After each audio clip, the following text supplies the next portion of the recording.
isang mapagpalang araw po sa inyong lahat, mga minamahal kong mga kababayan. Muli nandito na naman po yung lingkod, Epipanyo Labrador. Ito po sa ating programang Reaction Mo, Birad Ako. Okay, hindi na po natin patatagalin pa ang ating pag-uusapan sa araw na ito, mga minamahal kong mga kababayan. Pero ganoon pa man, binabati muna po natin ang ating mga kababayan Luzon, Visayas, Mindanao, maging ating mga kababayan sa abroad, maging ating mga bagong mga subscribers, at syempre yung ating mga solid na mga Epipanyo supporters. Maging ang ating mahal na Pangulong Ferdinand Marcos Jr., maging ating minamahal na House Speaker Martin Romualdez, at syempre maging ang ating minamahal na First Lady Liza Araneta Marcos. Sa araw po ito, mga minamahal ko mga kababayan, ipag-uusapan po natin, mga minamahal ko mga kababayan, ito pong nangyayari ngayon na karma sa mga Duterte. Alam nyo, ito mga nakalipas po ng mga buwan, hindi ako nagkakamali, naglabas po ng kanilang sama ng loob ito po mga Duterte sa kanilang mga dating mga kaalyado, no? So naglabas po sila ng sama ng loob dahil halos po sa 100% na kanilang mga kaalyado, nasa 40% na lamang po yung naiwan, no? Naiwan, lalo na po nung itong si Robin Padilla ang ginawang presidente ng PDP Dapa, PDP laban na kung saan wala nang laban. So, ngayon, mas lalo po silang naggalaiti, mas lalo po silang nagalit kasi yung 40% na yun na lang sana inaasahan nila ay walang niya. Ngayon po, ay halos 5% na lamang po ang naiwan sa kanila. 5% na lamang po yung natitira. Ang natitira pong 5% na yan, alam nyo kung sino-sino? Yan po yung kilala nating mga politikong traidor sa ating bayan. Isa na po dyan si Amy Marcos. Isa na po dyan si Bongo, si Bato, si Robin Padilla, at maging itong si Jingo Estrada, at maging itong si Marcoleta. Diba? Makikita nyo naman, hindi naman po siguro kayo mga bulag, hindi naman po siguro tayo mga bingi, halata naman po kasi kung titingnan ho ninyo sa lahat, sa dami po ng mga kongrehista o mga mababatas natin dyan sa Kamara, parang si Gloria Macapagal demonyo lang, at saka itong si Marcoleta, at mayroon pang dalawang congressman yan, nalimutan ko lang yung so apat lang ikukumpara mo sa mahigit 300 na mga mambabatas, diba? So yung doon sa Senado naman kahit sabihin mo pang, kahit pa sabihin natin 2, 3, 4, 5 lang o 6 lang yung sumisimpatya sa ating mahal na Pangulo, hamak naman na mas marami pa rin, diba?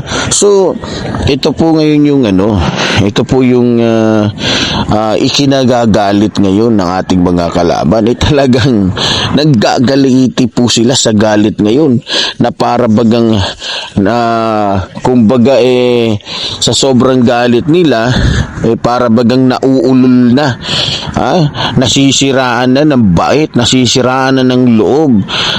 Ito pong mga Duterte, puro pagpaparinig, puro panunumbat, puro kung ano-ano na lang sinasabi kapag sila po ay nagpapalabas ng kanilang mga hinaing, nagpapalabas ng kanilang komento, nagpapalabas ng kanilang mga sinasabing wala namang katuturan. Mga minamahal ko mga kababayan, ito yung sinasabi ko sa inyo. Alam nyo, kung talagang itong mga Duterte ay talagang mabuti, kung talagang itong mga Duterte ay talagang totoo, hindi mangyayari ito Kasi alam niyo yung ating mga mambabatas, lalong-lalo na yung ating mga kababayan, matatalino po yan. May mga sapat na kaisipan yan. Alam nila ang tama't mali. Biro mo, mismo dyan pala sa Davao region. Kung dati 100% ng mga taga Davao region ang sumusuporta sa kanila. Ngayon hindi na po.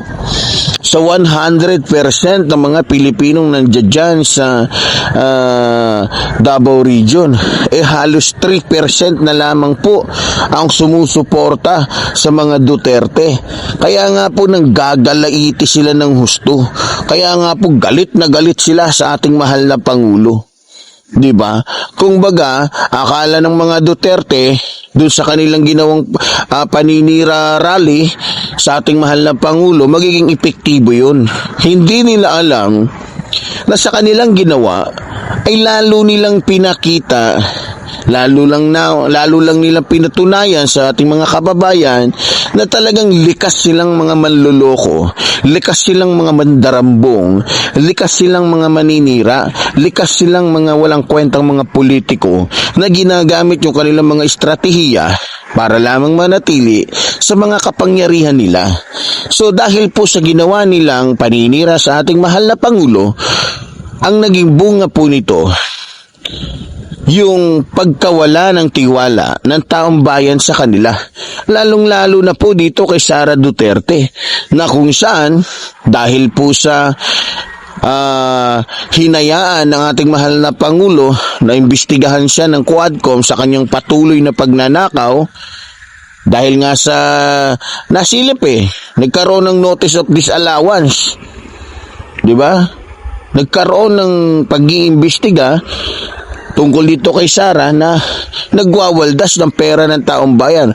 Dahil sa natuklasan nito, dahil hindi siya kinampihan ng kanyang kakampi na si Pangulong Ferdinand Marcos Jr., sumama ang kanyang loob. Parang gusto niyang sabihin, kampihan mo ko. Kailangan pagtakpan mo ko kasi magkakampi tayo. Kailangan kahit masama ang gawin ko, gamitin mo ang kapangyarihan mo para pabulaanan ito. Pero dahil totoo ang ating mahal na Pangulo, tapat sa taong bayan ng ating mahal na Pangulo, yun, nagalit itong si Sara Duterte, na kung saan ay luhaang humarap sa kanyang ama na humihingi ngayon ng tulong para siya ay pagtanggol. Ito naman kanyang ama na nagturo sa kanya kung paano maging isang mahusay na magnanakaw, paano maging isang mahusay na mandarambong. Ayun, lumikha agad ng kaguluhan, lumikha agad ng mga kwento, lumikha agad ng kung ano-ano mga kabalbalan para lamang sirain ang ating mahal na Pangulo. Ang tanong, ano ba ang naging resulta? Ano ba ang kinalabasan ng kanilang ginawa? Hindi po natuwa ang taong bayan. Sa halip, isinuka sila. Sa halip, di ba, nagalit ang taong bayan kasi halos lahat ng sinabi nila, halos lahat ng mga binitawan nila at maging yung kanilang pagbabanta, hindi po naging maganda sa harap ng taong bayan. Nakita nyo naman po siguro yung mga galawan nila. Kaya hindi nakataka-taka kung bakit yung ating mga kababayan naging ganun yung kanilang mga naging pakiramdam, naging ganun yung kanilang di ba, naging reaksyon, di ba? So hindi nakataka-taka yan, at wag na silang magtaka kung bakit ang taong bayan ayaw na sa kanila, kasi malinaw na mali yung ginagawa nila. Malinaw na nanluloko lang sila. Malinaw na nambubudol lang sila. Malinaw na nilalagay lang nila sa bulsa yung mga Pilipinong napaniwala nila noon. 'Di ba? Kaya nanggagalaiti ngayon ng mga Duterte kasi yung estilo nila noon hindi na nila magamit ngayon. Yung panloloko nila ngayon ay noon hindi na tumatalab sa mga Pilipino. Lalong-lalo na nung natuklasan at inihayag ng ating mga mambabatas dyan sa Kamara, di ba? Yung sikreto ng mga Duterte na kung saan matagal nilang itinago. Sikreto na kung saan matagal nilang ikinubli sa pamamagitan ng kanilang kapangyarihan. Diba? Lalong-lalo na yung usapin tungkol sa war on drugs ni Duterte. Kaya lalong bumaba yung ratings nila, yung trust ratings ng nila Duterte, dahil natuklasan na imbis na yung mga tunay na kriminal, tunay na adik, tunay na drug lords ang patayin, ang pinatay yung gusto lang nilang patayin. Na kung saan ang karamihan dito ay walang kinalaman sa droga. Walang kaalam-alam sa droga. Ultimong batang walang kamuang-muang na hindi nga marunong gumamit ng kung ano-ano mang mga, di ba? Hindi marunong sa tinatawag na bisyo ay pinatay. Di ba? Tapos ngayon, nung inimbestigahan, may baril daw, may mga ganito daw, may nakuha daw ganito, kahit wala naman. Diba? Samantalang si Michael Yang, si Alan Lim, yung mga membro nila sa kanilang triad, buhay na buhay. Malayang namamayagpag, malayang nakakagawa ng kung ano-ano, na malayang nakakapagpakalat o nakapagpapakalat ng mga shabu sa ating bansa. Mga minamahal kong mga kababayan, nanggagalaiti ngayon. Galit na galit ang mga Duterte. Hindi natin alam, baka mamaya sa susunod na, di ba? Mga ilang buwan itong balingbing at walang paninindigan sa kanyang reliyon, itong si Robin Tanga, di ba? Na kumakampi sa isang rapist na Kibuloy na pinakinabangan niya. Ewan ko lang baka mamaya alam naman natin, ilang araw lang nandun na rin to sa ating mahal na Pangulo. Kumakampi na rin to sa ating mahal na Pangulo. Para lamang hindi siya mawala sa kanyang pwesto. Para lamang hindi siya, alam naman natin, di ba? Pero ganun pa man mga minamahal kong mga kababayan, talagang ganun. Talagang gano'n, wala tayong magagawa, may mga politiko talagang ganyan. Di ba? Pero gano'n pa man, dapat lang maging tayo, mapagmasid, para malaman natin kung sino-sino yung mga politikong dapat nating suportahan, di ba? So, gano'n pa man, inaasahan na ho talaga natin na ito na po yung oras, panahon, na guguho na po talaga yung mga kalaban natin. Guguho na sila sapagkat hindi habang panahon na mamamayagpag sila sa kanilang mga kasamaan. Alam naman nating lahat yan na walang nagtatagal dito sa mundo. 'Di ba? Kahit gaano, kahit pa ilang taong ka mamayagpag sa iyong kasinungalingan, sa iyong kahayupan, may katapusan ka din. 'Di ba? So, ganun pa man, good luck na lang sa mga Duterte. Sana si Amy Marcos na traidor sa kanyang kapatid manatili sa inyo. Sana si Robin manatili pa sa inyo. Alam naman natin mga utak ng mga yan kung saan yung makapal-kapal, kung saan yung mas maganda, dun sila. Mas maganda nilang hut-hutan.